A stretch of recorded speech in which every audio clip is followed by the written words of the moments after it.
Assalamualaikum warahmatullahi wabarakatuh. Sahabat Muslim Indonesia, ada banyak sekali sejarah yang luar biasa yang sering terlupakan terkait dengan sejarah masuknya Islam di Nusantara sampai sejarah Indonesia merdeka tahun 1945. Lalu, apa sajakah hal-hal yang luar biasa yang jarang kita ketahui tentang Islam di Nusantara sampai sejarah Indonesia merdeka? Simak video ini sampai habis hanya di Amazing Muslim. Sebelum lanjut, klik dulu tombol like, subscribe, dan jangan lupa nyalakan lonceng notifikasinya agar gak ketinggalan video-video menarik seputar syiar Islam.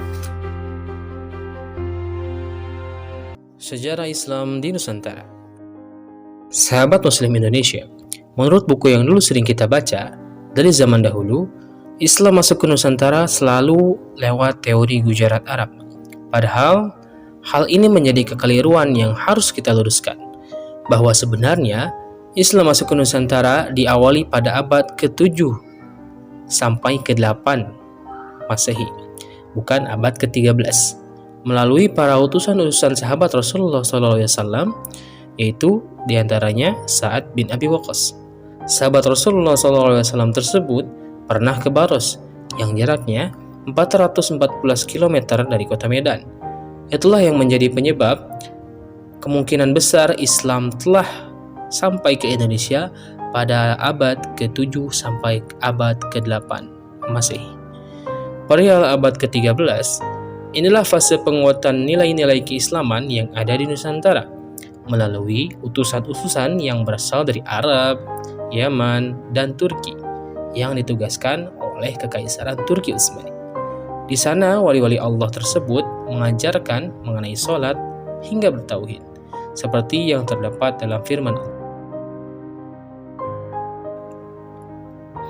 Bahwasanya akan ada wali Allah yang selalu mengajak seseorang dari kegelapan pada cahaya iman. Pengaruh Portugis bagi Islam di Nusantara. Setelah fase penguatan nilai-nilai Islam tersebut, maka mulai banyaklah bermunculan kerajaan Islam di Nusantara. Namun, pada tahun 1511 Masehi, Portugis masuk ke Nusantara melalui jalur Melaka untuk menyebarkan misi suci yang sering disebut dengan 3G, yaitu Gold, Glory, dan Gospel, yang dibawakan atas perintah Paus Alexander ke-6. Setelah berhasil menerapkan paham 3G di Malaka, Portugis pun mencoba untuk pindah ke Sunda Kelapa yang dikenal dengan kekayaan alamnya. Yang sering kita kenal sekarang adalah Jakarta, untuk menerapkan hal yang sama seperti di Malaka dengan cara kekerasan.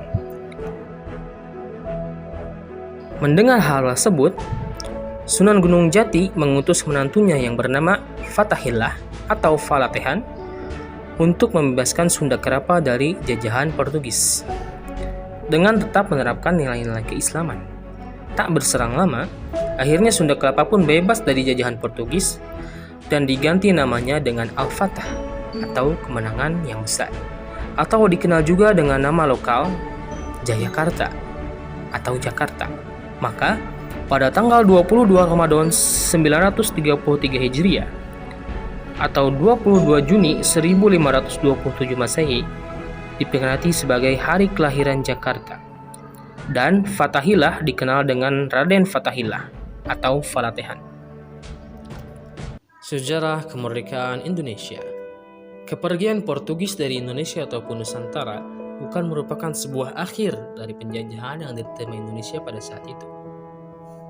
Muncullah Belanda dengan misi yang sama seperti yang dibawa Portugis, yaitu 3G, Gold, Glory, dan Gospel.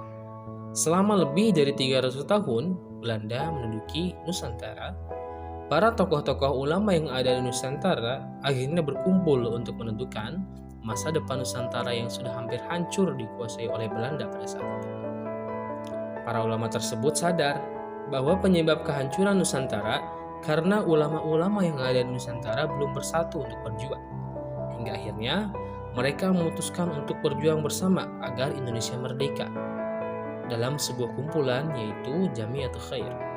Akhirnya, selama 6 tahun, ulama-ulama Indonesia membangun kembali peradaban Indonesia mulai dari pendidikan yang dinahkodai oleh Kiai Haji Ahmad Dahlan dari Jakarta sampai Yogyakarta. Lalu dari segi ekonomi dinahkodai oleh Kiai Haji Saman Hudi di daerah Solo, dan dari segi politik dinahkodai oleh Haji Omar Said Cokroaminoto di daerah Surabaya. Itulah yang menyebabkan Nusantara hanya butuh 34 tahun sejak tahun 1911 bisa merdeka. Berkat peran-peran penting para ulama-ulama besar yang ada di Indonesia. Setelah lebih dari 300 tahun dijajah oleh Belanda, hingga akhirnya Indonesia mendeklarasikan kemerdekaannya pada 17 Agustus 1945 atau bertepatan dengan Jumat di bulan Ramadan jam 10 pagi di kediaman Syekh Faroz bin Marto, yang jika di buku hanya disebutkan Jalan Pegangsaan Timur nomor 56, tanpa diberitahu di kediaman siapa Indonesia merdeka.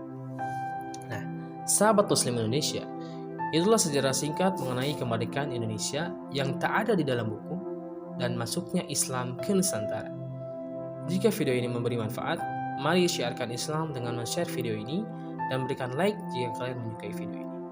Allahumma shalli ala sayyidina Muhammad wallahu a'lam bishawab. Wassalamualaikum warahmatullahi wabarakatuh.